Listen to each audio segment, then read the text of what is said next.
Purnavathara Nithyananda Nithyananda Ardhanarishwara Nithyananda Nithyananda Nithyananda Nithyananda Nithyanandeshwara Nithyananda Nithyananda Nithyananda Nityashadguru Nithyananda Nithyanandam Paramasukadam Kevalam Jnanamurtim Dvandvatitam Gaganasadrisham Tadvamasthyadilaksham Ekam Nityam Vimalamachalam Sarvadhi Sakshibhutam Bhavatitam Trigunarahitam Satgurum Tam Namami. Nithyanandam, a warm welcome to all our viewers here today joining us for the KAILASA Om award ceremony held during the auspicious occasion celebrations of Nithyanandotsavam. As you know, all of you know that Nithyanandotsavam is the holy observance marking the 49th avatar Dinotsavam, the divine descent of the Supreme Pontiff of Hinduism, BHAGAVAN Nithyananda Paramashivam, whose manifestation on planet Earth brings a new era of enlightenment and superconscious awakening for all of humanity. And on January 11th, KAILASA globally joyfully commemorated this historic moment, the advent of the Supreme Pontiff of Hinduism. And Swamiji, who is the avatar, the 1008th avatar of Paramashiva himself, descended on this planet Earth on January 11th. And the celebrations has been ongoing since December 30, and we are going to keep celebrating till January 26. And Swamiji's advent took place during the sacred Tamil month of Margazhi under the powerful alignment of Chitrā nakshatra in the Kanya constellation in Tiruvannamalai, which is one of Hinduism's most sacred spiritual energy centers on planet Earth. And today we are very blessed to be holding the Om Award ceremony and conferring more individuals with the KAILASA Om Awards who are all embodying the vision and mission of KAILASA, the revival of the ancient enlightened Hindu civilizational nation by Swamiji, the Supreme Pontiff of Hinduism, BHAGAVAN Nithyananda Paramashivam.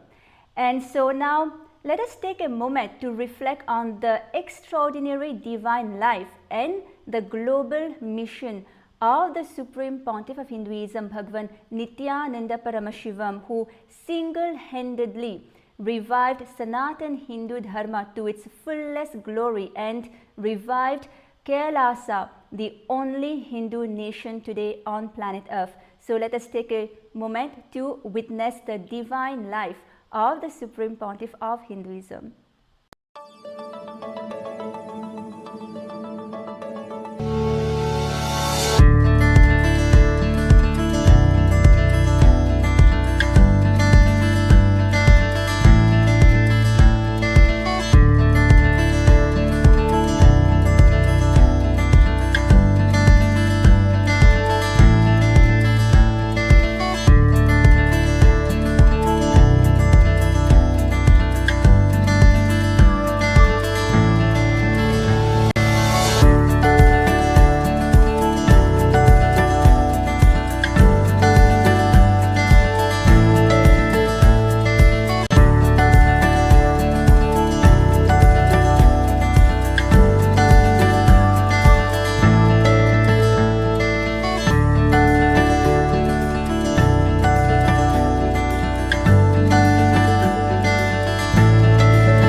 what we've just witnessed is proof of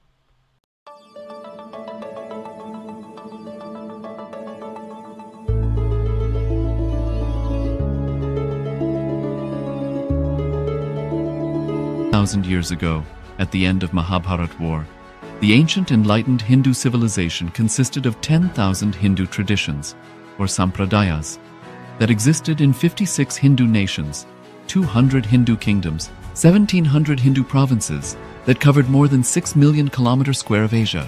The Supreme Pontiff of Hinduism, SPH, Bhagavan Sri Nithyananda Paramashivam, is the reviver of Kailasa, this ancient enlightened Hindu civilizational nation. Kailasa is an unbroken cultural, religious, historical, civilizational, and sovereign continuation and revival of multiple of these historical Hindu sovereign states and Hindu ecclesiastical entities. The unbroken continuity of these ancient Hindu nations through Kailasa results in the legal recognition of Kailasa as per the international customary law, particularly the doctrine of continuity. The international law, the doctrine of continuity, implies that upheavals and revolutions within a country, changes in government, territorial adjustments, measures taken during military occupation, or other internal transformations do not negate the existence of the country, do not affect the legal personality and international obligations of the country or state. The Vienna Convention on Succession of States in respect of treaties, 1978, addresses these principles of the doctrine of continuity as it outlines international law during situation of state succession or continuation. International law recognizes a state's legal personality by recognizing its identity. This perspective extends even during the period when the given state or country is annexed or occupied by a foreign power. Even in such cases, the legal personality of the state is considered to persist, enabling its subsequent re-establishment. Historical examples dating back to the 18th century include cases like Portugal and Genoa that were re-established after the Vienna Congress of 1815. More recent examples include countries such as Poland, Ethiopia, Czechoslovakia, Albania, and Austria that were re-established after World War II. Even when a nation is deprived of its territory, the nation continues to exist. Its sovereignty and international legal personality continues to persist. The Dalai Lama, as the spiritual and temporal leader of Tibet, exemplifies this principle. In 1959, the Dalai Lama was exiled and forced to flee. Despite the challenges faced, the Dalai Lama continues to advocate for the preservation of Tibetan culture and garners worldwide support for Tibetan autonomy on the global stage. Similarly, from 1309 to 1376, the Pope of Catholicism had been in exile in Avignon. Despite this, he was recognized as the head of state as well as head of the church and given full privileges of the position after their return to Rome. Even in 1861, much of the papal territories had been lost, leaving the Pope with no sovereign territory other than the papal residence and related buildings. Yet his temporal powers were still acknowledged. He was recognized as a head of state, and later, the Lateran Treaty of 1929 formally re-established papal sovereignty over the Vatican City. The Sovereign Order of Malta further exemplifies this principle, retaining international recognition as a sovereign entity despite the permanent loss of their territory upon Napoleon's invasion in June 1798. Despite such permanent loss of territory, the sovereignty and the international legal personality of the Sovereign Order of Malta continue to persist. Much later in 1894, the order settled in Rome and acquired two properties, the Magistral Palace and the Magistral Villa that received extraterritorial status. Today, the order maintains diplomatic relations with 112 countries, issues its own diplomatic passports, currency, stamps, and vehicle registration plates, and has been granted observer status in the United Nations. All these examples of state re-establishment illustrate the principle of continuity of states, as per international law, that a state's legal personality persists over time. A nation continues to exist even after a complete loss of territory. A far more striking example is of the oceanic countries, which are under the threat of their entire nation being drowned and submerged due to rising sea levels owing to global warming.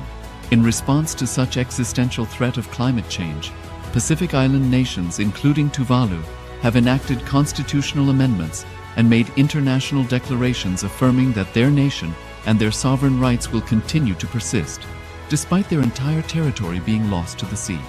This proactive stance is highlighted in the Constitution of Tuvalu Act 2023 and the Pacific Islands Forum Declaration of 2021. The Supreme Pontiff of Hinduism, BHAGAVAN Sri Nithyananda Paramashiva, through the line of succession is the present 203rd Emperor of the Hindu Sovereign Kingdom of Surangi Samrajya.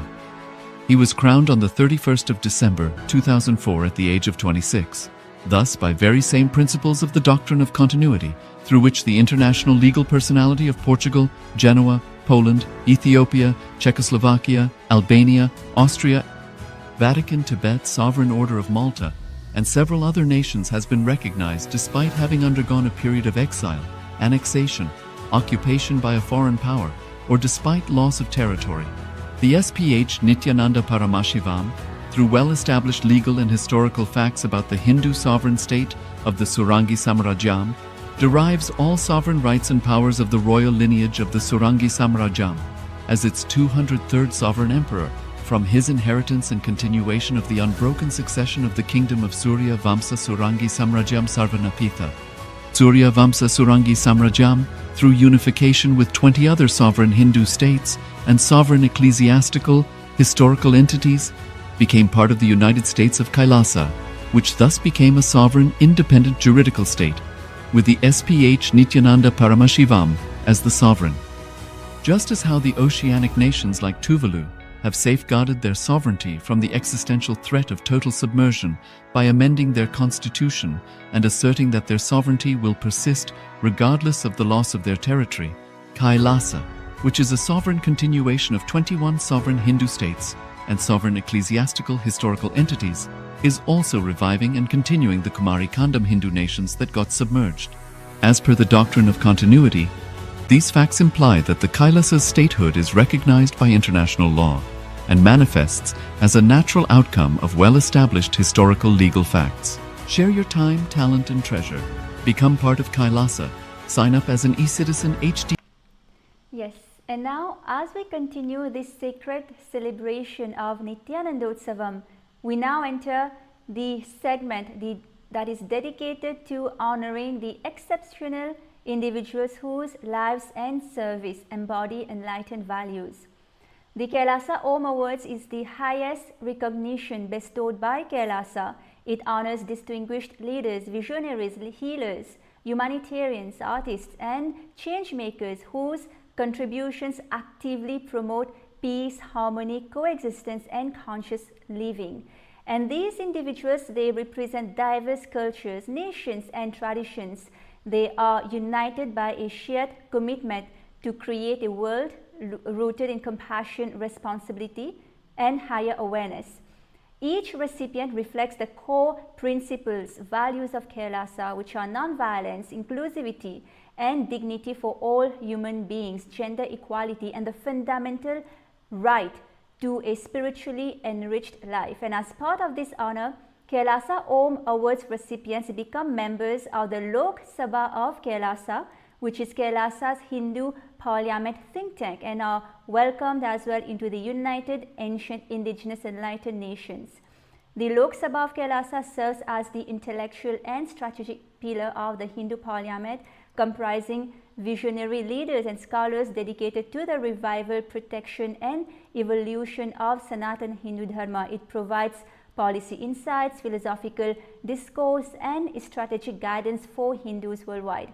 The United Ancient Indigenous Enlightened Nations is an intergovernmental organization representing over 160 indigenous nations and communities globally, committing to uplifting indigenous voices, preserving ancestral wisdom, and advancing sustainable development through enlightened leadership. And with deep reverence and gratitude to the Supreme Pontiff of Hinduism, Bhagavan Nithyananda Paramashivam, we now proceed to the most anticipated segment of today's celebration, which is the presentation of the Kailasa Om Awards. Today, we are very honored to be conferring the Kailasa Mitra Award upon Miss Sandra Silva, and this award is conferred upon individuals who have established long-lasting friendship with Kailasa. Ms. Sandra Silva is a representative of the Mapuche Picunche people, meaning the people of the north, and an authority of the Los Mapuche people Catuwe in the San Rafael, Mendoza, Argentina.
Yes, you can go ahead, Miss Sandra, if you can please share a few words with us.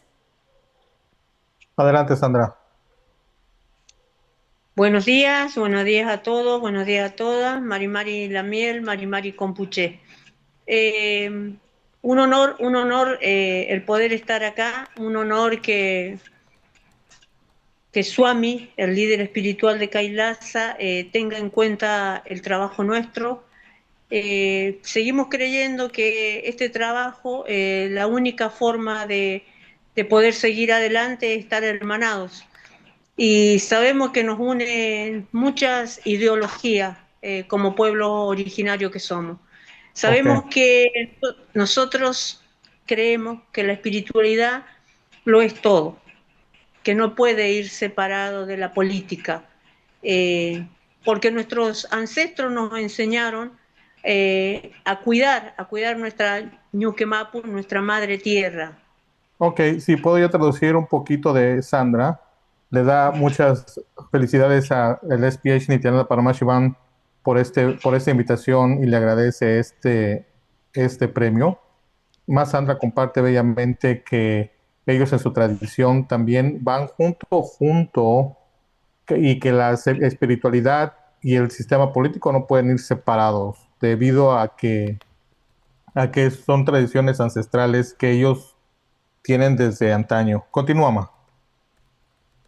Claro, con esto quiero decir que también nos han hecho creer que para una lucha es solamente con agresividad, como estamos viendo que cada día se perfeccionan en tener mayores armas, cosa que nosotros sabemos que solamente un líder puede liderar con amor, que es como debemos estar en este plano donde nos tocó estar. Tenemos que hacerle entender a nuestros hermanos que la tierra no es una propiedad nuestra. Nosotros estamos en esta tierra hoy Ok. y debemos cuidarla como nuestra madre. Por eso Lo- nosotros decimos Inca, Mapu, Madre Tierra. con las palabras de Kamapu, Madre Tierra, más Sandra comparte bellamente que no podemos dejar que la pelea sea a través del armamento y la violencia. Lo que más Sandra hace énfasis en es en que un líder espiritual global para que nos haga liderazgo a través del planeta Tierra, porque el planeta Tierra, de hecho, no es propiedad de los seres humanos. Y eso es lo que hace énfasis más. Continúa, más Sandra. Entonces, uno ha tenido por el trabajo que recorrer distintas partes del planeta, ¿no? Y nos encontramos con los hermanos que es lo mismo, todos buscamos lo mismo, todos buscamos eh, que nos reconozcan, porque hemos llegado a un límite con una parte de la humanidad que le tenemos que recordar que nosotros estamos de pie en esta tierra, que nosotros no venimos a tomar nada, sino que somos parte, cuidamos el ecosistema. Hoy, como en muchas partes del mundo, Argentina está pasando muchas catástrofes, tanto de incendio, no Correcto. solamente Ujú. catástrofe ecológica, también Correcto, correcto. corriendo a nuestros hermanos de los Mm, territorios. Entonces tenemos que tener muy en cuenta que también tal vez estemos haciendo algo mal nosotros y ok. tenemos que Sí, plantearnos más eso. Sandra. Lo que más Sandra bellamente comparte es ahora que obviamente es un camino que tenemos que caminar. Y con estas palabras que nos comparte Sandra, le damos muchas gracias por estar aquí el día de hoy con nosotros. Y y lo que ella comparte es de que todos estamos en un camino juntos. In a fact, for the planet Earth to be healed, saved, and to have peace along the communities. Thank you, Nithyanandam. Thank you so much, Miss Sandra, and it's a great pleasure to be conferring the Kailasa Om Awards upon you. And as you may be aware, Bhagavan Nithyananda Paramashivam, the Supreme Pontiff of Hinduism, has founded the UAN for the indigenous people, a place where indigenous people can come together, the indigenous nations can come together and become members of the UAN so that we can together revive the indigenous traditions. And thank you so much for the hard work that you are doing to preserving and reviving your indigenous cultures. And now with this, we come to the end of the Kailasa Om Award ceremony, and now with our hearts filled with devotions and our spirits prepared to receive the Supreme Pontiff of Hinduism, Bhagavan Nithyananda Paramashivam, let us be in a meditative state, your head, neck and spine in a straight line, and very soon Swamiji will be joining us for the live presidential discourse, the satsang, and bestowing us with more enlightened teachings directly from Paramashiva. And with this, we come to the end of the Om Award ceremony. Thank you and Nithyanandam.